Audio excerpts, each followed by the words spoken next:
Le CFP-DMO Inc. est fier de s'associer à l'émission Le présent du passé. Le CFP-DMO Inc. vous offre des formations dynamiques dans un milieu convivial qui favorise l'apprentissage. Pour plus d'informations, consultez le site Internet qui apparaît au bas de l'écran.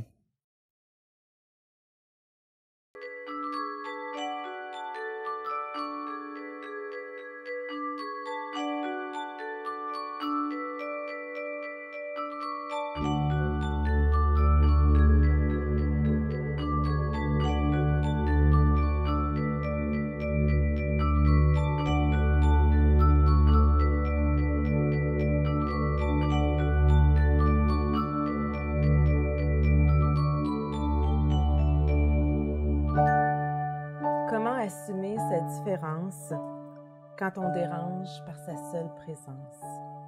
Comment être apprécié et respecté pour laisser jaillir la beauté de notre unicité?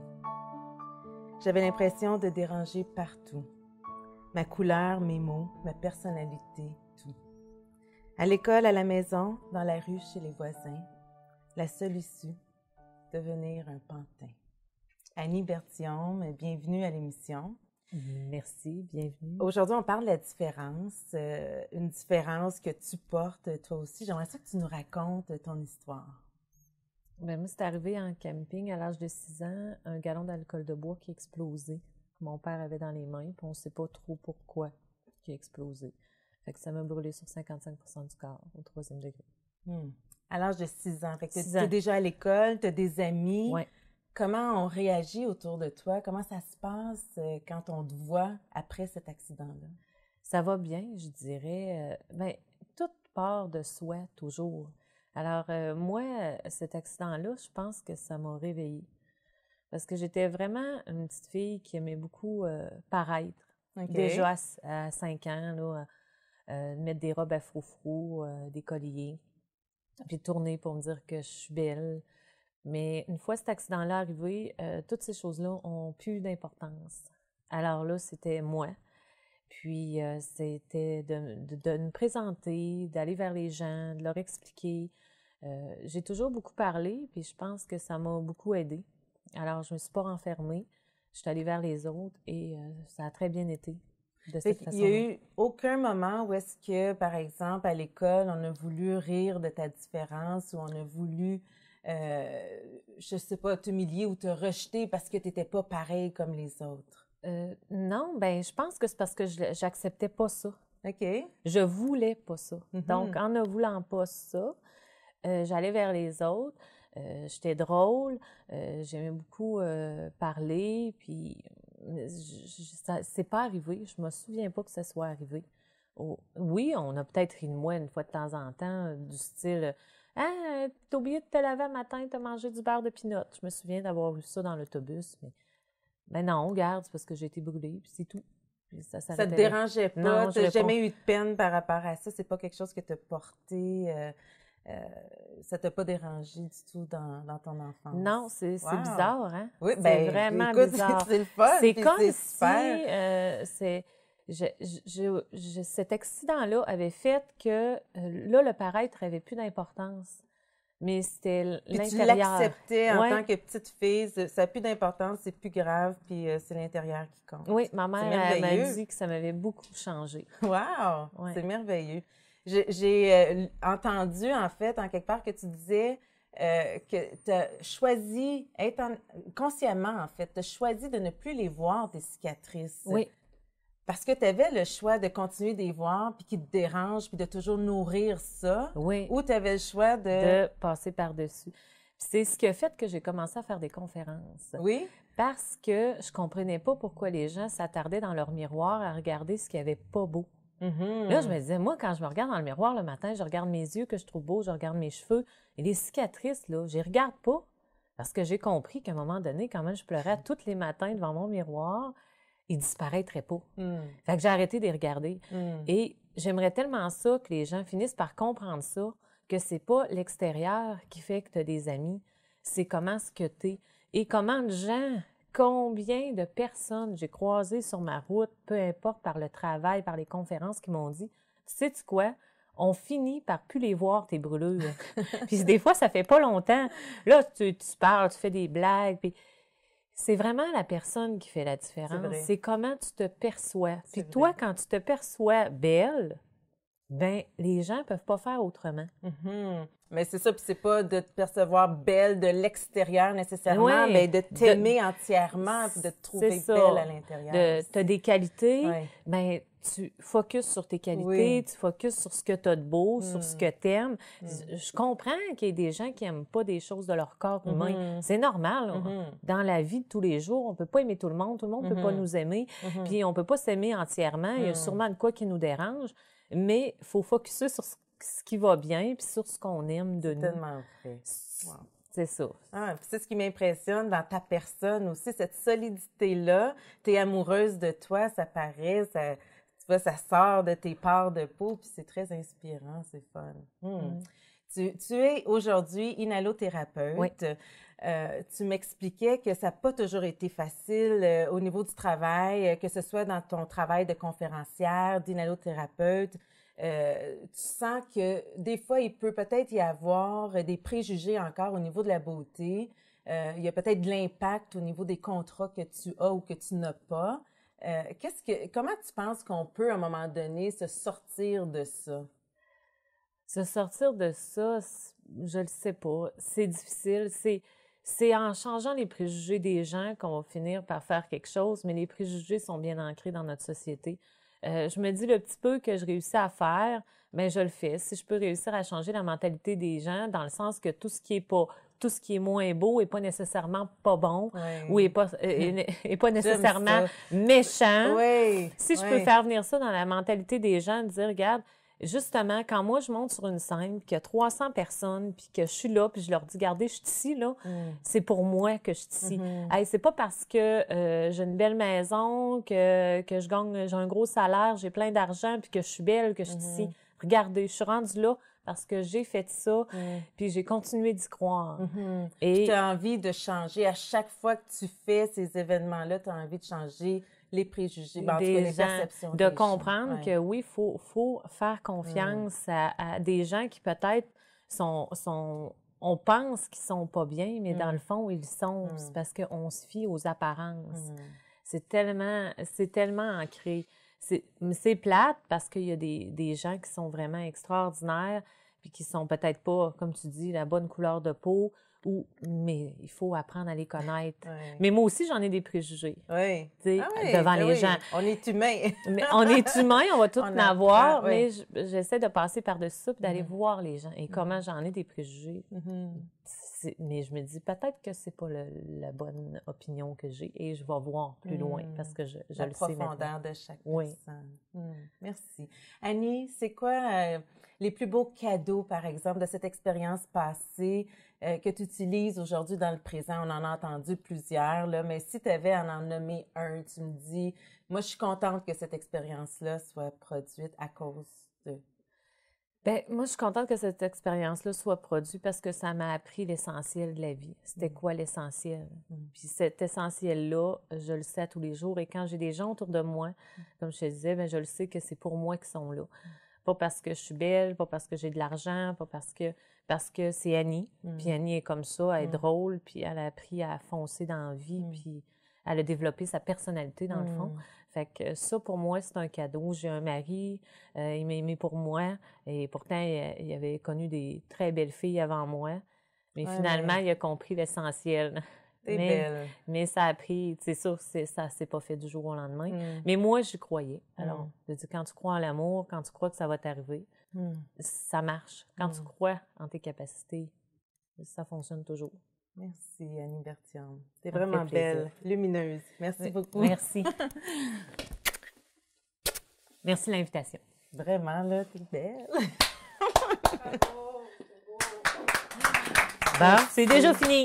T'es vraiment une belle personne, hein?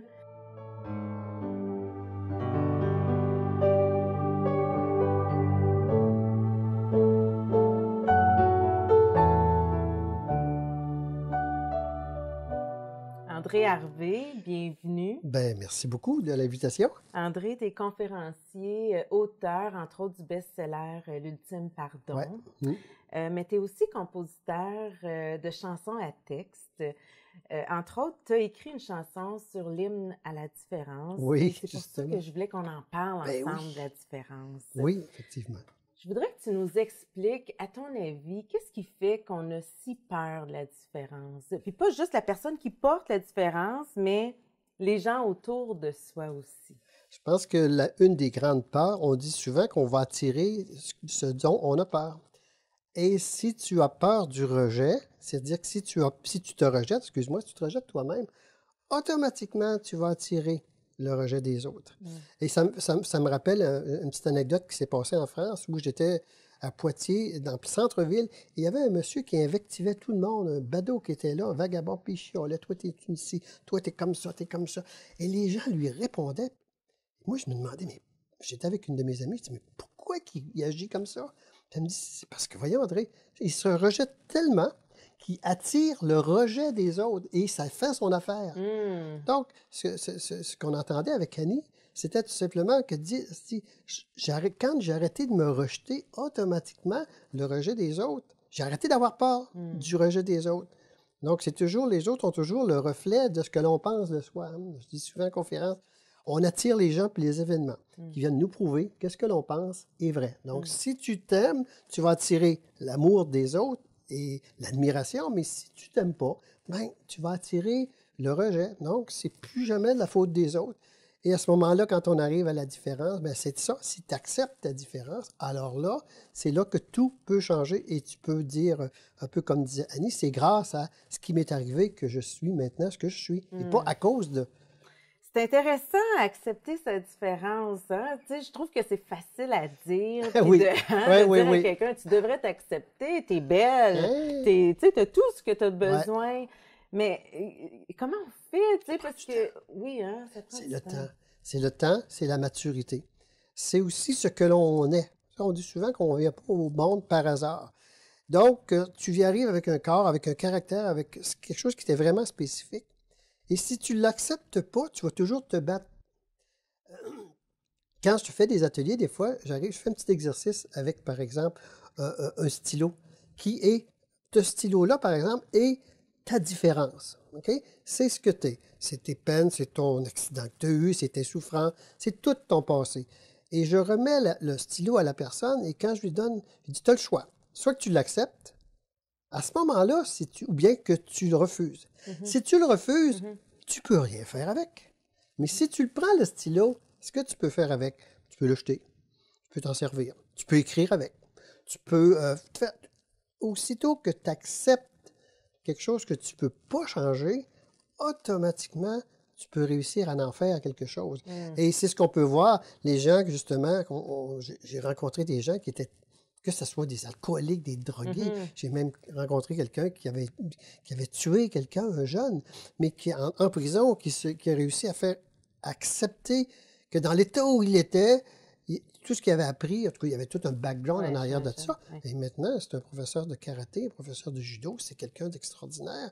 C'est un ange, si on pourrait voir. Mais c'est grâce à ce qui nous arrive, c'est grâce à nos différences. Mais c'est sûr que la première chose, c'est de savoir qu'on peut, que le secret, c'est de l'accepter. Après ça prendra le temps que ça voudra. Mais ce que j'aimais tout en tout dans l'entrevue d'Annie, c'est qu'elle se regarde dans son miroir, puis elle ne voit pas les bras. Les cicatrices, non, c'est ça. Elle voit son sourire. Oui. De voir ses bons côtés. Oui, de voir sa lumière, ses beaux côtés. Oui. Et c'est là l'importance, justement, d'apprendre l'amour de soi et ce qui fait foi de tout. Mais, tu sais, le fait de voir ses beaux côtés, voir sa lumière, c'est intéressant pour s'accepter. Mais si les gens autour de soi viennent nous ramener souvent nos mauvais côtés. Puis là, on peut parler par exemple de la famille, puis je pense que tu as écrit un texte aussi par rapport à un père qui dit à son fils, tu sais, un jour, j'accepterai ta différence. Oui. Mais si on se ramène à ma question, puis après ça, on parlera du texte du père au fils, mais si la famille nous fait toujours voir des côtés de soi qui sont plus ombrageux, parce qu'on en a tous, puis que là, nous, on embarque là-dedans, puis on se dit, coudonc, c'est vrai, peut-être que je suis vraiment ça, puis qu'on nourrit ça. Comment on fait pour couper ça? C'est juste qu'on arrête de mettre la responsabilité aux autres. OK. Ça revient toujours à... Moi, si les gens me renvoient des côtés négatifs, c'est que quelque part, moi aussi, je doute. Si je suis dans le doute, tu vas attirer des gens qui vont te faire douter. Donc, c'est plate ce que je vous dis là, parce que ça remet... Non, c'est intéressant. Non, mais tu peux plus mettre la faute des autres. C'est plus la faute du gouvernement. C'est plus la faute de ci, Non, c'est pas la faute. C'est tout simplement que les autres sont le reflet de nos pensées. Donc, si tu doutes de toi puis tu te trouves laide, tu vas attirer des gens qui vont te regarder, qui vont dire « Non, c'est très joli, toi. » Puis, mais si tu es lumineuse, comme disait Annie, les gens ne voient même pas ses cicatrices quand elle arrive sur scène. Ils voient sa lumière. N'oublie pas une chose, c'est qu'on est lumière dans le sens où on est énergie.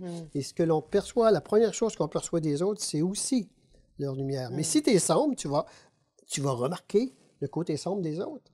Mais si tu es mieux dans ta peau et plus conscient, ben, tu vas moins voir le négatif chez les autres. Donc, c'est toujours se dire... Pourquoi j'attire ça? C'est plate à dire. Encore une fois, je sais. Non, c'est pas évident. C'est pas évident, mais c'est toujours ne jamais mettre la faute des autres et en rire. Apprendre à non rire. J'ai discuté un petit peu avec Annie tantôt. C'est la première fois que je la rencontrais. Puis je la voyais rire. Rire pas dans le sens de... C'est une pièce de théâtre dans laquelle on vit. Donc, notre scénario, c'est à nous. Dédramatiser. Tu as le choix de le faire, de l'accepter ou de le refuser. Donc, mais des fois, ça peut prendre des années. Oui. Puis en parlant de ça, justement, le texte de la chanson, en fait, la chanson à texte que tu as composée, qui dit que le père dit à son fils... Oui, ça s'intitule « Mon fils, papa » sur le dernier CD, Maturité. Et c'est un père qui écrit une lettre à son père lui disant qu'il est homosexuel et mais son père, en même temps, lui écrit une lettre sans le savoir. Puis il lui dit, ma mère me parlait de ton grand secret. Puis une des choses, il dit, laisse-moi le temps de l'accepter. Puis une des choses les plus importantes qui est dit dans la chanson, c'est ta différence, je la supporte. Mais je finirai par l'aimer. Fais juste, donne-moi du temps. Mais donc, nos différences, ça prend du temps. Oui, c'est beau de les accepter. On peut les supporter. On peut dire, faire semblant que ça ne nous fait rien. Mais de là à l'apprécier, et apprendre à l'aimer, mais c'est ça la maturité, c'est ça pourquoi peut-être qu'on vient au monde. Tout est une question d'amour. Tout est question d'amour de soi. Oui, amour de soi. Ben oui. André Harvey, merci. Ça me fait plaisir. Oh yeah. Quand on ose croire en son importance, quand on cesse de nourrir sa souffrance, quand on vit une éternelle enfance, que l'on soit jeune, que l'on soit vieux, célibataire ou bien deux, on est heureux. Quand on ose sabrer dans ses croyances, quand on donne congé à la décence, quand on met notre pudeur en vacances, que l'on soit bâti comme un dieu, petit trapu ou bien pouilleux, on est heureux.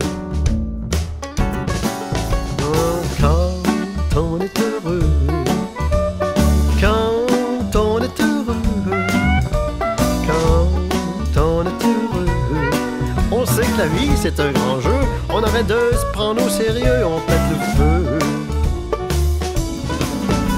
Quand on ose vivre sa différence, sans se soucier de ce que le monde en pense, quand on ose défier le gros bon sens, que l'on soit seul, que l'on soit deux, hétéro, gay ou même aux deux, on est heureux. Quand on ose dire tout ce que l'on pense, quand on aborde la vie sans méfiance, quand on ouvre la porte à l'abondance, que l'on soit riche ou miséreux, homme ou femme ou bien entre les deux, on est heureux. Quand on est heureux, quand on est heureux, quand on est heureux, on sait que la vie c'est un grand jeu, on arrête de se prendre au sérieux, on pète le feu. Quand on se sort de la dépendance, quand on affirme tout haut sa puissance, quand on se redonne une dernière chance, qu'on soit trouillard ou courageux, aventurier ou bien peureux.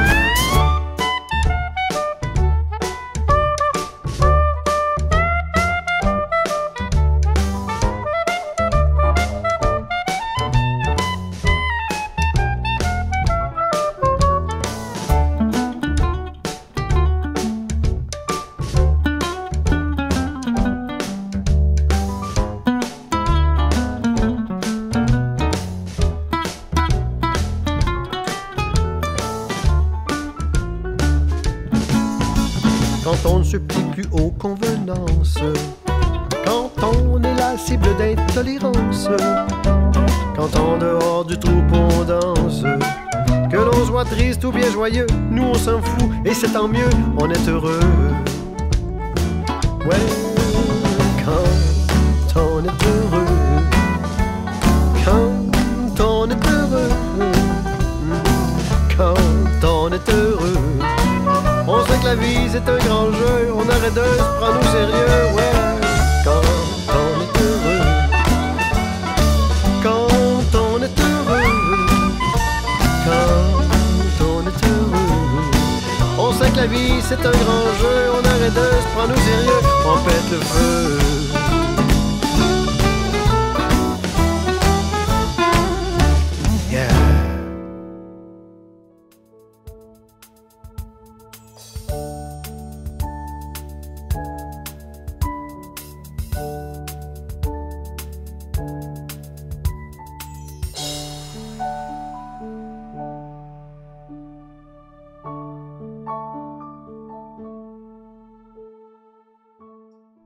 Le CFP DMO Inc. est fier de s'associer à l'émission Le Présent du Passé. Le CFP DMO Inc. vous offre des formations dynamiques dans un milieu convivial qui favorise l'apprentissage. Pour plus d'informations, consultez le site Internet qui apparaît au bas de l'écran.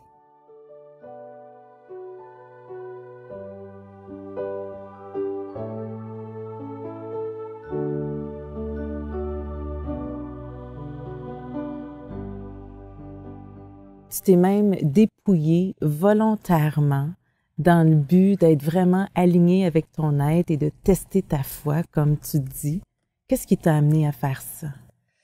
Le fait que je suis née dans une famille modeste, que mon travail m'a permis d'acquérir une multitude de biens immobiliers.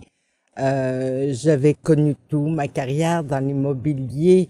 J'avais touché à tous les domaines. J'avais plus de défis. Évidemment. Tant que la reconnaissance n'est pas tout à fait là, la roue ne tourne pas. Elle tourne moins. Elle tourne moins. Ou elle grince. Ouais. On pourrait dire. Faut mettre un petit peu d'huile pour la faire tourner.